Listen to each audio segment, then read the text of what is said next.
Good morning everyone, চলে এলাম আজকের ব্লগ নিয়ে।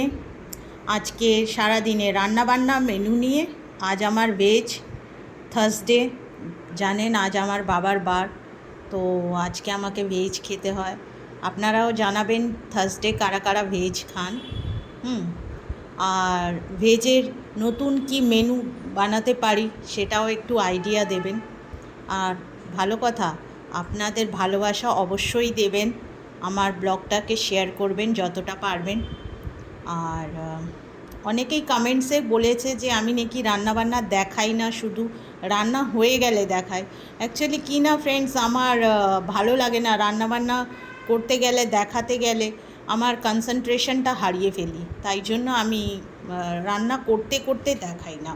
বাট এইটুকুনি শিওর কি রান্নাটা আমাকেই করতে হয়, বিকজ কাজের লোকের রান্না আমি খেতে পারি না। তো এই হচ্ছে। আর গরমে সবাই কেমন আছেন জানাবেন। তো চলে এলাম আমি, তাহলে স্টার্ট করছি আমার আজকে সারাদিনের মেনু নিয়ে। তো প্রথমে ব্রেকফাস্ট হচ্ছে আজকে আমার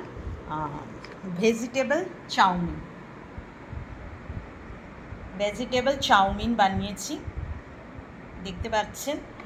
আর লাঞ্চে আমি নিয়ে যাব হচ্ছে অফিসে, এটা হচ্ছে গোবিন্দভোগ চালের ভাত, সঙ্গে একটু ঘি দেওয়া আছে। তার সাথে হচ্ছে ডাল, মুগের ডাল, কিছুই না, মুগের ডালে শুধু জিরা, হিং আর শুকনো লঙ্কা ফোড়ন দিয়েছি। আর এখানে হচ্ছে ঝিঙ্গা আলু পোস্তটা আমি খুব ভালোবাসি, ঝিঙ্গা আলু পোস্ত। এটা হচ্ছে আমার লাঞ্চের মেনু।